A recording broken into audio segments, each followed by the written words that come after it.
Snow white एक राजकुमारी थी जो एक दयालु राजा और रानी की बेटी थी। उसकी मां की मृत्यु के बाद राजा ने दूसरी शादी की। ये नई रानी बेहद सुंदर थी, लेकिन असल में वह घमंडी और दुष्ट जादूगरनी निकली। बाद में दक्षिण में एक युद्ध के दौरान राजा की भी मृत्यु हो जाती है।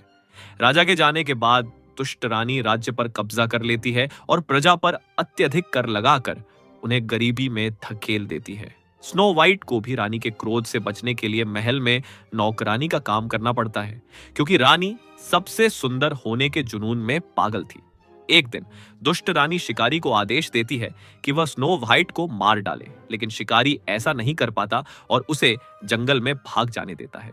जंगल में स्नो वाइट को 7 बौनों का एक छोटा सा घर मिलता है। टॉक, क्रम्पी, हैप्पी, स्नीजी, बैशफुल, स्लीपी और डोपी, और वह उनसे दोस्ती कर लेती है। जंगल में ही उसकी मुलाकात जोनाथन से होती है, जो बागियों का नेता था और राजा के वफादार लोगों के साथ मिलकर दुष्ट रानी के पहरेदारों से लड़ रहा था। जब एक तीर स्नो वाइट की ओर पड़ता है तो जोनाथन उसे बचा लेता है और धीरे धीरे दोनों को एक दूसरे से प्यार हो जाता है। लेकिन बाद में रानी के लोग जोनाथन और शिकारी को पकड़कर कैद में डाल देते हैं। इसके बाद रानी खुद बूढ़ी औरत का रूप लेकर स्नो वाइट को धोखे से जहरीला सेब खिला देती है, जिससे वह गहरी नींद में चली जाती है। पौने उसका शरीर जंगल में ले जाते हैं।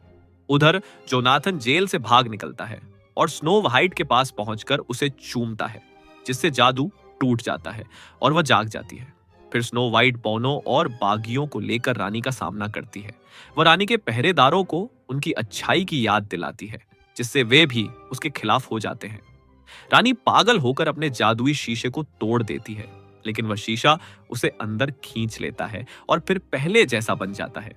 अंत में स्नो वाइट रानी बनती है, जो नाथन से शादी करती है और राज्य फिर से अपनी पुरानी समृद्धि में लौट आता है।